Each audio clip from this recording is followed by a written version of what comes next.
तो ब्रेक के बाद स्वागत है आपका। हम बात कर रहे हैं धर्म युद्ध पर। किसको कौन सा धर्म पसंद है ये निहायत ही निजी मसला है। किसे कौन से धर्म में जाना है ये भी निहायत ही निजी मसला है। लेकिन यहाँ कई सवाल उठ रहे हैं वसीम रिजवी, माफ कीजिएगा, यहाँ जितेंद्र नारायण सिंह त्यागी पर कई सवाल उठ रहे हैं। यहाँ जिस तरह से वो खुलकर सामने आए और उन्होंने इस्लाम पर कई सवाल उठाए, साफ तौर पर देखा जाए तो यहाँ उन्होंने कुरान की 26 आयतों पर पीएलआई भी दर्ज कराई है। यहाँ सवाल कई हैं। वसीम रिजवी से हमने जुड़ने का कई बार प्रयास किया क्योंकि सवाल ये थे कि जिस तरह से कुरान पर वो सवाल उठा रहे हैं क्या वो जायज है, और अगर वो सवाल उठा रहे हैं तो कई कट्टरपंथी लोग हैं, कई ऐसे लोग हैं जो उनको ये धमकियां दे रहे हैं कि कोई उनका सर कलम करवा देगा। कोई कह रहा है कि अगर उनको जूते मारे जाएंगे तो उनको 11 लाख का इनाम दिया जाएगा। वकील यहाँ पर वकील रशीद हैं, एक एआईएमआईएम के नेता हैं, जिन्होंने साफ तौर पर बयान दिया है कि अगर कोई उनको जूता मारेगा तो 11 लाख रुपए दूंगा। वहीं रशीद खान है कांग्रेस नेता, जिन्होंने कहा है कि जो मैंने बयान दिया था गर्दन काटने वाला, मैं उस पर बिल्कुल यहां पर खड़ा हूं। अगर वसीम रिजवी का कोई गर्दन काट देता है तो मैं उसे 25 लाख रुपए का इनाम दूंगा।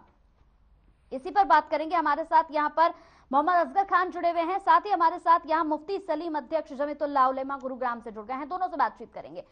असगर जी से बात हो गई, मैं यहाँ पर मुफ्ती जी आपके पास पहुंचूंगी और आपसे मेरा एक सवाल है। जिस तरह से यहाँ पर इस्लाम धर्म को छोड़कर सनातन धर्म अपना लिया है वसीम रिजवी, यहाँ पर हो गए हैं जितेंद्र नारायण, आपका नजरिया क्या है, क्या कहेंगे इस पर? देखें, इसमें नजरिया तो वसीम रिजवी साहब का था।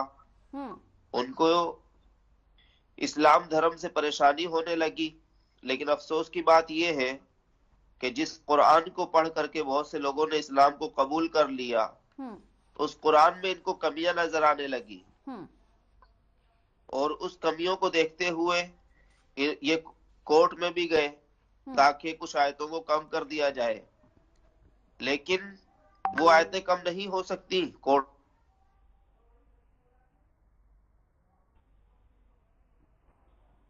का। फिर उसके बाद जब इन्होंने देखा कि जो मैंने कोशिश करी थी एक गलत कोशिश, उसमें नाकामी हो गई, तो फिर उसके बाद ये काफी बौखलाए हुए थे, परेशान थे अब क्या करें।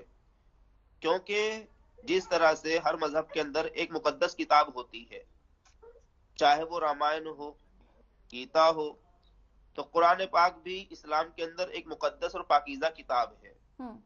अगर कोई इस्लाम को मानता है तो उसको उस किताब को भी मानना होगा।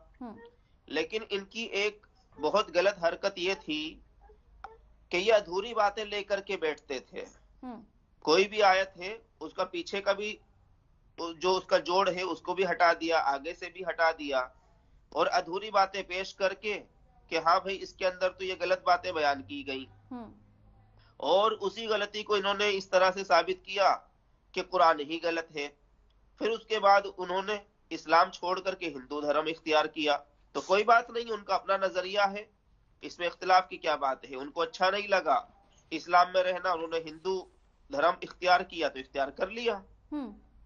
लेकिन मुफ्ती जी, ऐसे में जब यहाँ पर इस्लाम छोड़कर सनातन धर्म में वो पहुंच चुके हैं, लेकिन ऐसे में अगर हम बात करें, कई ऐसे लोग हैं जिनके बयान सामने आ रहे हैं, जिन्होंने कहा है कि अगर वसीम रिजवी की गर्दन काट देंगे तो 25 लाख का इनाम देंगे, अगर उनको जूते मारेंगे तो 11 लाख का इनाम देंगे। अपने मर्जी से तो कोई भी धर्म कोई कबूल कर सकता है ना सर, ये तो आपकी अपनी मर्जी है, इसकी आजादी है आपको कि आप कोई भी धर्म अपना सकते हैं, लेकिन ऐसे में इतनी धमकियां क्या वाजिब है?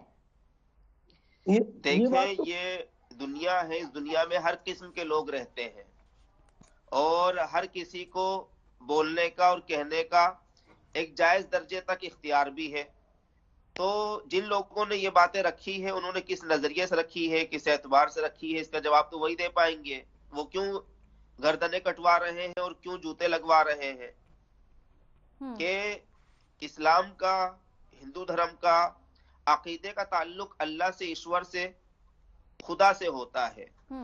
तो वो खुदा के लिए उसने एक दीन को, मजहब को बदला है, तो अब वो खुदा, ईश्वर, परमात्मा ही उसको चाहे अच्छा बदला दे चाहे बुरा बदला दे, तो अपने कर्म अपने साथ हैं। हम क्यों किसी को जूता लगवाएं, क्यों किसी की गर्दन कटवाएं? बिल्कुल मुफ्ती जी आपके पास आऊंगी, लेकिन उससे पहले हमारे साथ यहाँ पर एक और मेहमान जुड़ गए हैं, उनसे भी बातचीत कर लेंगे। यहाँ पर हमारे साथ मेहमान जुड़े हैं, कुलभूषण बार एसोसिएशन के अध्यक्ष हैं यहाँ पर। यह मेरा सवाल कुलभूषण जी आपसे है। सबसे पहले आपका स्वागत और उसके साथ ही मेरा आपसे सवाल, क्या कहेंगे इस पर, यहाँ इस्लाम धर्म छोड़कर सनातन धर्म अपना लिया है यहाँ पर, और इस पर अब कई सवाल भी खड़े हो रहे हैं। कई लोग ऐसे हैं कट्टरपंथी जो उनकी गर्दन काटने की बात कर रहे हैं, उन्हें जूते मारने की बात कर रहे हैं। लेकिन सवाल यही है कि अपना हक है, अपनी आजादी है, जिसको जो धर्म पसंद है वो उस धर्म में जा सकता है, तो फिर इतना बवाल क्यों? देखिए, सबसे पहले तो मैं ये कहना चाहूंगा कि जिस व्यक्ति ने भी अपने धर्म को बदलकर दूसरे धर्म के अंदर शामिल किया है अपने आप को, ये उनकी अपनी अभिव्यक्ति है। उनको क्या लगा होगा क्या नहीं लगा होगा, ये उनका व्यक्तिगत मामला है। दूसरी बात, जो लोग गर्दन कटवाने की बात कर रहे हैं, जूते लगवाने की बात कर रहे हैं, मेरा तो उन लोगों के बारे में यही कहना है कि जो लोग मानसिक रूप से दिवाली हो जाते हैं, मानसिक स्थिति जिनकी ठीक नहीं होती है, वो दूसरे के अधिकार क्षेत्र में व्यक्तिगत टिप्पणियां करते हैं। वो इतना ही अगर उनको लगता है तो वो कुछ अच्छा सुझाव दें, वो अपने जिस उनका कारण समझे कि क्या कारण रहा कि उन्होंने अपने धर्म को, जिस धर्म में वो पैदा हुए, उस धर्म को बदल लिया। और दूसरी अहम बात यह है कि सबसे पहले तो मैं कहना चाहूंगा कि सनातन धर्म के बारे में जाने कि सनातन धर्म कितना पुराना है, और इस्लाम धर्म तो उसके बाद आया है। अगर हम इसमें पुरातन उसको भी देखें तो उसके अंदर सनातन धर्म की तो पता नहीं कितने हजारों सालों से जो है स्थापना हुई है। तो मेरा तो मानना ये है कि जितना भी जो ठीक है आज का जो वातावरण है उसके अंदर हिंदू, मुस्लिम, जैसे कि ईसाई, क्योंकि ईश्वर तो जो पैदा करता है तो वो मेरा मानना है हिंदू के रूप में पैदा करता है। उसके बाद ही जो है खतने के माध्यम से या जो भी उनके रीति रिवाज उसके माध्यम से, क्योंकि वो कहते हैं कि इस्लाम के अंदर जन्म लिया है, तो ईश्वर ने तो मेरा मानना यह है कि एक रचना जो की है वो केवल और केवल सनातन धर्म की है।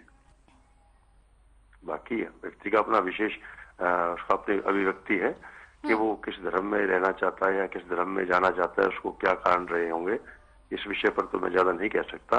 लेकिन सनातन धर्म ही इस दुनिया के अंदर एकमात्र एक ऐसा धर्म है जो व्यक्ति को सही मायने में जीने की और रहने की और हर प्रकार से, हर संसाधनों से युक्त होकर अपना जीवन जीने की स्वीकृति प्रदान करता है। बिल्कुल।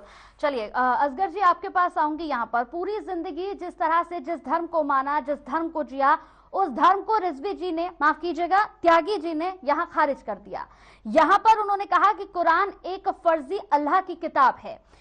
क्या रिजवी जी सीधा यहाँ पर अपनी राजनीति को चमकाना चाहते हैं? ये एक बड़ा सवाल यहाँ पर बनता है, क्योंकि कुरान पर सवाल उठाए उन्होंने, अल्लाह पर सवाल उठाए उन्होंने, जिस धर्म में पैदा हुए, जिसमें जिए, अपनी पूरी उम्र निकाल दी, अब आखिर में जाकर वो यहाँ कुरान पर सवाल उठा रहे हैं। देखिए, मैं तो सिर्फ नहीं कहूंगा कि जो अपने माँ बाप का नहीं हुआ और अपने बहन भाई का नहीं हुआ वो किसी का भी नहीं होगा, और उनके घर वालों ने खुद उन नकार दिया। देखिए, वो खून होता है। बाकी पूरे हिंदुस्तान के लोग क्या कह रहे हैं, मुस्लिम क्या कह रहे हैं, हिंदू क्या कह रहे हैं, सिख और ईसाई क्या कह रहे हैं, ये एक अलग बात है।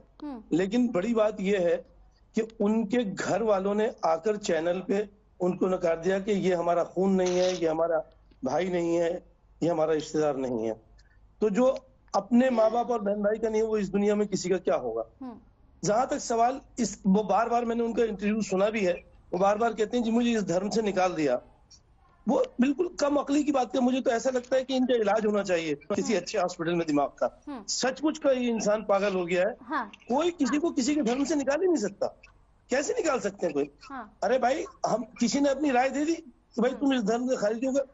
अगर किसी धर्म में तुम्हें रहने की, मुफ्ती जी आपके पास आऊंगी मैं। मुफ्ती जी, आप समय की कमी है हमारे पास। असगर जी, मुफ्ती जी आपके पास आऊंगी मैं। जिस तरह से ये पूरा मामला लगातार चल रहा है, लगातार अपने विवादित बयानों के लिए कभी वो सुर्खियों में रहते हैं, कभी अपनी गतिविधियों के लिए, ये सारी चीजें एक तरफ हैं सर, लेकिन दूसरी तरफ दूसरा एक जो पार्ट है वो ये भी है कि अगर किसी ने कोई यहाँ पर धर्म अपना लिया है, अब वो उस धर्म को मान रहा है, हर किसी से यहाँ सामना करने को भी तैयार है, लेकिन ऐसे में उनका खुद कहना है कि मुझे अपना मोबाइल फोन जो है वो बंद करके रखना पड़ रहा है, क्योंकि लगातार मेरे पास इतनी जान से मारने की धमकियां आ रही हैं कि मैं परेशान हो चुका हूं। क्या ये सही है? देखिए, ये तो मुझे झूठ और फरेब लग रहा है। वसीम रिजवी साहब ये सोच रहे होंगे मैं किसी तरह से, मैं कैमरे में क्यों नहीं आ रहा, लोग मुझे पूछ क्यों नहीं रहे, और इसी वजह से वो नए नए अनोखे काम लेकर के आते हैं। किसी के पास इतना टाइम नहीं है। जिस तरह से कुरान में उन्होंने गलतियां निकालनी शुरू करी और जिस तरह से नए नए अंदाज में उन्होंने काम करने शुरू करे, अरे आपने जैसा कि अभी हमारे भाई ने बताया कि खुद से अपने इख्तियार से अपना मजहब आपने इख्तियार कर लिया, तो उसमें तमाशा करने की क्या जरूरत है? आपके तमाशे से तो ये पता चलता है कि आप हिंदू धर्म भी इख्तियार नहीं कर रहे, बल्कि हिंदू धर्म का भी मजाक बना रहे हैं। इसके पीछे कोई लालच है? अगर मजहब बदलना है, कुछ करना है, वो तो अकीदे से और दिल से उसका ताल्लुक है। आप बंद कमरे में भी अपना मजहब बदल लेते तो कौन पूछने वाला है आपसे?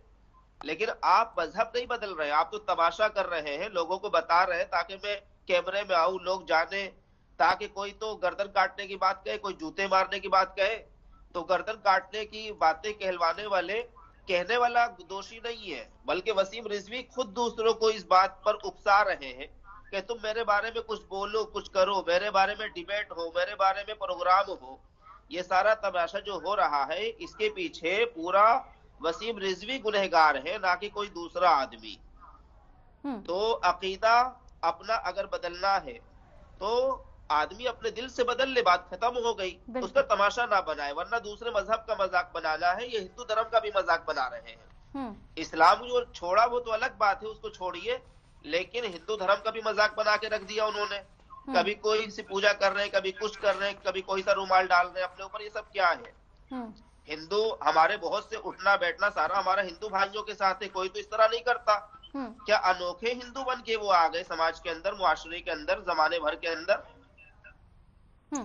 चलिए, वक्त की कमी हमारे पास है। बहुत बहुत शुक्रिया आप तीनों मेहमानों का, आप हमारे साथ जुड़े। असगर जी, वक्त की कमी है इसलिए आपका आखिरी कमेंट मैं नहीं ले पाऊंगी। जिस तरह से बहुत बहुत शुक्रिया आपका मोहम्मद असगर जी, मुफ्ती सलीम जी आपका भी बहुत बहुत शुक्रिया, हमारे साथ यहाँ पर कुलभूषण जी जुड़े थे, उनका भी बहुत बहुत शुक्रिया, चक्रपाणी जी आपका भी बहुत बहुत शुक्रिया।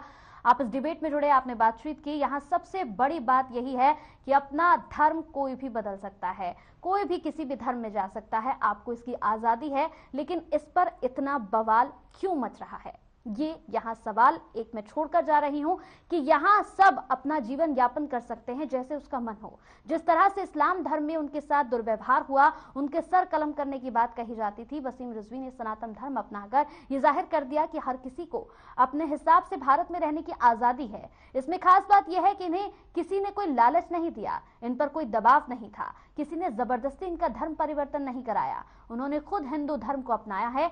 जबरदस्ती धर्मांतरण कराना एक अपराध है। तो आज के इस एपिसोड में इतना ही। नमस्कार।